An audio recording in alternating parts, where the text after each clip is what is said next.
हर हर महादेव, जय भोलेनाथ। आप सभी का दिन शुभ हो, मंगलमय हो। स्वागत है आप सभी का हमारे चैनल पर। आज के इस वीडियो में आप सुनेंगे सावन मास के महात्म्य के 18वें अध्याय की कथा। सावन मास के महात्म्य की कथाओं की श्रृंखला में अभी तक 17 अध्याय की कथा आप सुन चुके हैं। आगे के अध्यायों की कथा सुनने के लिए अगर अभी तक आपने चैनल को सब्सक्राइब नहीं किया है तो चैनल को सब्सक्राइब करके बेल आइकन पर क्लिक कर लीजिए। और अगर आज की कथा अच्छी लगे तो लाइक अवश्य कीजिए, क्योंकि आपके लाइक से हमें ये पता चलता है कि आपको हमारा वीडियो पसंद आया है। तो चलिए अब हम शुरू करते हैं सावन मास के महात्म्य के 18वें अध्याय की कथा, जिसमें भगवान शिव सावन मास के शुक्ल पक्ष की दशमी तिथि के महात्म्य के बारे में सनत कुमार जी को समझाते हैं। तो आइए प्रेम पूर्वक भगवान शिव का ध्यान करते हुए सुनते हैं 18वें अध्याय की कथा। सनत कुमार जी ने पूछा, हे भगवान, आप मुझे सावन महीने के शुक्ल पक्ष की दशमी तिथि का महात्म्य बतलाइए। भगवान श्री सदाशिव ने कहा, हे सनत कुमार, सावन महीने के शुक्ल पक्ष की दशमी तिथि के दिन व्रत आरंभ करें। इस प्रकार 12 महीनों तक उत्तम व्रत करके सावन शुक्ल दशमी के दिन इस व्रत का उद्यापन करना चाहिए। राजा तथा राजकुमार को राज्य की आशा से, किसान को खेती के लिए, वैश्य को व्यापार के लिए, गर्भवती स्त्री पुत्र प्राप्ति के हेतु तथा अन्य सब मनुष्य धर्म, अर्थ एवं काम आदि की सिद्धि के निमित्त इस व्रत को आरंभ करें। इन कामों तथा दूसरे कामों के लिए आशा दशमी का व्रत करना भी हितकर है। किसी को किसी प्रकार का भी दुख हो, वह उस दुख को दूर करने के लिए सावन शुक्ल पक्ष की दशमी की रात को स्नान करके व्रत का शुभ आरंभ करे।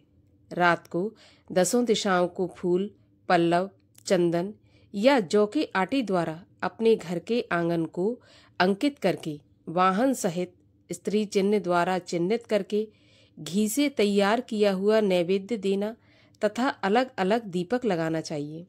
उसके बाद ऋतु फलों को देकर अपना उद्देश्य निवेदन करना चाहिए कि मेरी आशा शोभनी हो तथा मेरे मनोरथ सदैव सिद्ध हो। आपके प्रसाद से मेरा निरंतर कल्याण हो। इस प्रकार विधि पूर्वक पूजा करके ब्राह्मणों को दक्षिणा देनी चाहिए। प्रत्येक महीने या निरंतर व्रत करना चाहिए। हे तात, 1 वर्ष तक व्रत करके उद्यापन करना चाहिए। सोने, चांदी या आटे की दिशा 10 दिशा रूप देवताओं की प्रतिमा बनवाकर अपने सगे संबंधियों के साथ स्नान आदि करके वस्त्र आभूषण से अलंकृत हो अपने घर के आंगन में मन से दिशाओं का क्रमशः आवाहन, स्थापन तथा पूजा करनी चाहिए। दिशाओं के तंत्र यह हैं कि हे इंद्री, दिशा 10 दिशा रूप देवता, सुर तथा असुर नमस्कृत इस संसार का स्वामी इंद्र आपके पास निवास करता है, ऐसे आपको नमस्कार है। हे आग्नेय, अग्नि देवता के रहने से आप आग्नेयी कही जाती हैं। आप तेज स्वरूपा पराशक्ति हैं।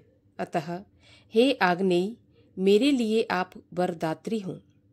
हे याम्य, धर्मराज आपका आश्रय लेकर इस सारे संसार को दंड देते हैं, अतः आपको संयमनी कहते हैं। हे संयमनी, आप मेरे लिए उत्तम कार्य को देने वाली हों।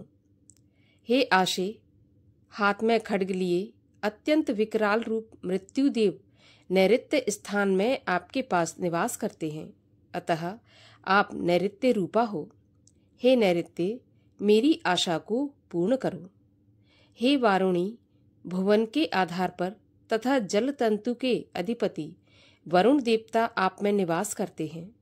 हे वारुणी, मेरे कार्य के लिए आप और धर्म के कार्य के लिए तत्पर हों।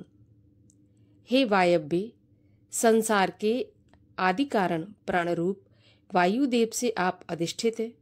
हे वायव्य, मेरे घर में आप प्रतिदिन शांति बनाए रखें। हे कौबेरे, आपके दिशा में कुबेर देव आदि निवास करते हैं। आपकी उत्तर दिशा कही गई है। मेरे मनोरथों को पूर्ण करो। हे ऐशानी, आप जगदीश शंभु से अलंकृत हो। हे देवी, मेरी वांछितों को परिपूर्ण करो। आपको नमस्कार है, नमस्कार है। सारे संसार के ऊपर निवास करने वाले सदा कल्याणदाता सनक, नंदन, सनातन और सनत कुमार आदि मुनियों के साथ रहने वाली आप सदा मेरी रक्षा करें, रक्षा करें। सब नक्षत्र, ग्रह, तारागण, नक्षत्र माता, भूत, प्रेत, विनायक तथा भक्ति युक्त मन से जिन दिग्देवों का मैंने पूजन किया है, वह सभी देवता सदा मुझे अभीष्ट सिद्धियां देने वाले हों। सांप व नेवले से नीचे के लोक में आप सेवित हैं। आज आप मेरे ऊपर नागानाओं के साथ प्रसन्न हो। इन मंत्रों को पढ़कर पुष्प, धूप आदि द्वारा अर्चन करके अलंकार, वस्त्र और फल निवेदन करना चाहिए।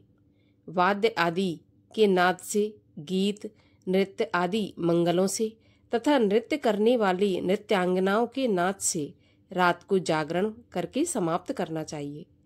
कुमकुम, अक्षत, तांबूल, दान आदि तथा प्रसन्न मन से उस रात को समाप्त करना चाहिए।